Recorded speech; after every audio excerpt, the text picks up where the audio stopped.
ప్రధాని మోడీ జమ్మూ అండ్ కాశ్మీర్ వాళ్ళ కోసం మాట్లాడుతున్నారు. లైవ్ లో చూద్దాం. आईआईटी और आईआईएम की स्थापना भी यहां के नौजवानों को हायर एजुकेशन के बेहतर मौके उपलब्ध कराएगी। राज्य में स्पोर्ट्स फैसिलिटी बढ़ाने के लिए जो परियोजनाएं शुरू हुई है वो यहां के टैलेंट को स्पोर्ट्स की दुनिया में छा जाने में मदद करेगी। भाइयों और बहनों, हेल्थ के साथ ही दूसरे इंफ्रास्ट्रक्चर में भी नए जम्मू कश्मीर के कदम तेजी से आगे बढ़ रहे हैं। पिछले 2-3 साल में इसको लेकर कैसे तेजी आई है, इसका एक बेहतरीन उदाहरण हाइड्रो पावर है। 7 दशकों में जम्मू कश्मीर में 3,500 मेगावाट बिजली की कैपेसिटी तैयार हुई थी।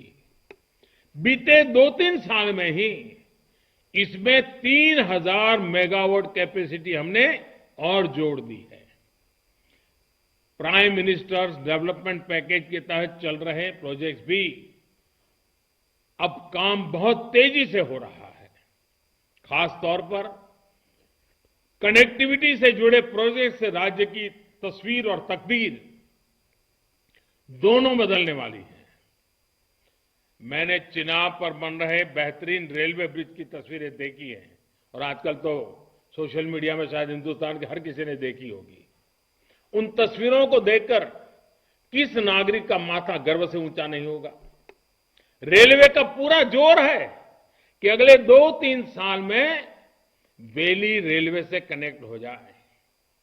जम्मू और श्रीनगर में लाइट से रेल ट्रांजिट मेट्रो को लेकर भी बात आगे बढ़ रही है।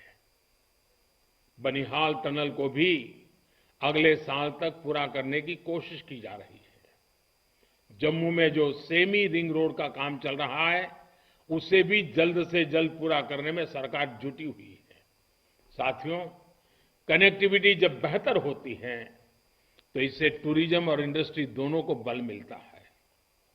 टूरिज्म जम्मू की भी ताकत रहा है और कश्मीर की भी ताकत रहा है। कनेक्टिविटी की जिन योजनाओं पर सरकार काम कर रही है उसमें जम्मू को भी लाभ होगा और कश्मीर को भी लाभ होगा। कालीन से लेकर केसर तक, सेब से लेकर बासमती तक, एप्पल से लेकर के बासमती तक, जम्मू कश्मीर में क्या नहीं है। कोरोना की वजह से हुए लॉकडाउन के दौरान भी सरकार ने इस बात का ध्यान रखा कि यहां के एप्पल किसानों को दिक्कत कम से कम हो, बाजार में सही तरीके से समय पर माल पहुंचे। हमारी सरकार ने कुछ महीने पहले निर्णय भी लिया कि एप्पल की खरीद के लिए मार्केट इंटरवेंशन स्कीम को पिछले साल की तरह ही इस साल भी लागू रखा जाएगा। इसके तहत सरकार द्वारा एप्पल की खरीद नाफेड के माध्यम से और सीधे किसानों से की जा रही है। जो एप्पल खरीदा जा रहा है उसका भुगतान भी डायरेक्ट बेनिफिट ट्रांसफर के जरिए सीधे किसानों के बैंक खातों में किया जा रहा है। इस स्कीम के तहत